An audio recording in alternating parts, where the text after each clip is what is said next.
What if there is no institution by Krishna's mercy? Tam padmavaktram daityendra kadachit strivritah khalah balam gurugrihayatam dadarsha swayatekshanam grihitva tu kare putram pattika ya sushobhana मूर्धनि चक्रांकिता पट्टी कृष्ण नामांकिता दरात. Quote, one time that wicked king of the Daityas saw his son of lotus-like face and beautiful eyes, surrounded by women, having returned from the home of the Guru.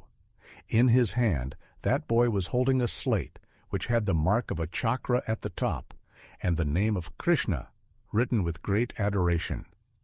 Narasimha Purana, 41, 35, 36. I love hearing stories of the good old days, back when the Acharya was roaming the earth, traveling from place to place. Times were different then. People would hitchhike across the country. Students recently completing high school were known to backpack through Europe in a quest to find themselves. There was no smartphone tied to the pocket. There was no minimum standard required for living, such as in having cable, internet, phone service, and the like. No sophisticated maps to guide you. Just hit the open road and see where it takes you. It seemed that people were more adventurous than they are today. For the spiritual leader intent on distributing the message of the Bhagavad, which is the science self-realization, this meant that presence was everything. Just to be available meant so much. The performance was not so important. The way to scale up was to have more people. Essentially, create clones of yourself. This has been the process since time immemorial. In fact, it is how knowledge transfers from a trusted source, reaching to the present day. The stories told from those times often relate to logistics, how to maintain the institution, what the residents of the establishment did to generate income, how to get people in the door, to have more ears tuned in to the messages from the spiritual world. So much of the nectar, so to speak, is in the triumphs through difficulty. A government officer harassing devotees. A businessman intent on destroying a building that they had legally transferred over. The general storyline of overcoming cheating and interference. How can we relate those lessons to today, though? What if there is no institution to maintain? What are we supposed to do? Just what effect is the message supposed to have? So much of that time during the manifest Leela of the Acharya relates to personal and direct service. We cannot offer that today unless we know of someone similar. Much of that service to the Guru related to keeping the institution going. When there is no institution, just what work needs to be accomplished? Do you see what I am saying? What is my responsibility today in devotional service? That institution was maintained partially through the distribution of literature. That literature consisted of translations and commentary on sacred texts like Bhagavad-gita, Srimad Bhagavatam, and Chaitanya Charitamrita. The original content has nothing to do with large institutions. The historical characters described in the books are not necessarily in circumstances favorable to devotion to Bhagwan, who is the Supreme Personality of Godhead. Bhagavad-gita Toner Aiyarik 1920 IF. We are feeling isolated and alone today. We can consider the situation of Prahlad Maharaj, who was the son of the king of the Daityas.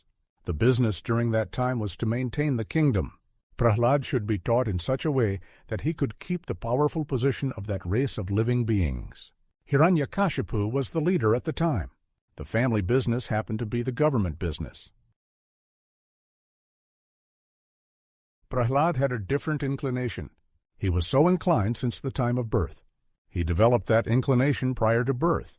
There was no opportunity for serving an acharya directly. Prahlad only heard. He took in the wisdom while in the womb. The teacher was Narad Muni. The interaction, while lacking physical contact, was so powerful that it eventually led to the downfall of those inimical to the message. That message was devotional service, bhakti yoga.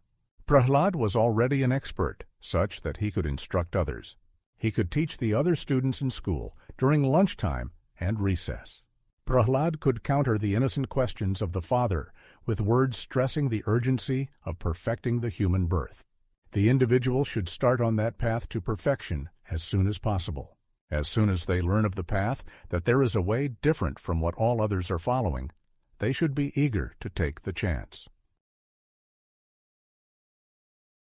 Shri Prahlad Uvach, Kaumar Acharit Pragyo Dharman Bhagavatanih Durlabham Manushmam Janma Tadapyadhruvamarthadam.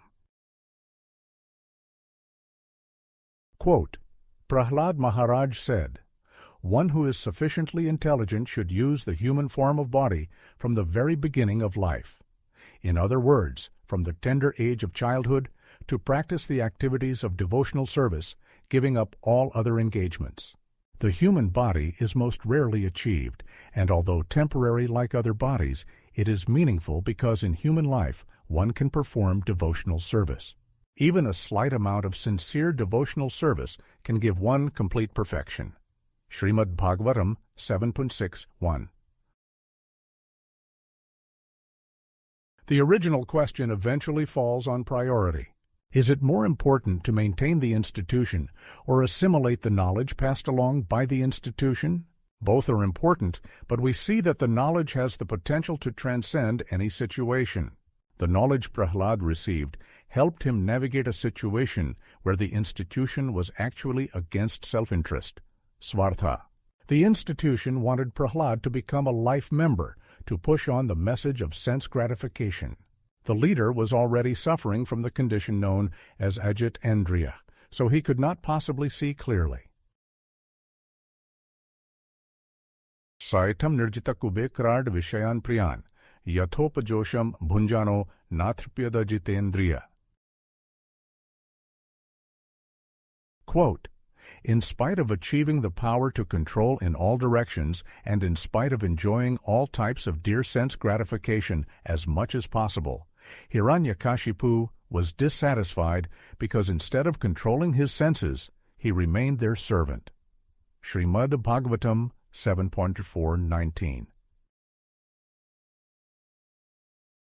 As far as my situation, I can always create the smallest of institutions, right where I live. I can follow the example of Prahlad and write on a slate. I can draw symbols relating to the Supreme Lord. I can write holy names with great adoration.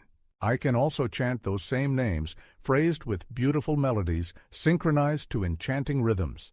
Hare Krishna, Krishna Krishna, Hare Hare, Hare Ram, Ram Ram, Hare Hare. The ultimate objective is what matters, as Srimad Bhagavatam reveals. Etavan Sankhya Yogabhyam Swadharm Parinishthaya Janma Labha Parah Punsam Ante Narayan Smritiha.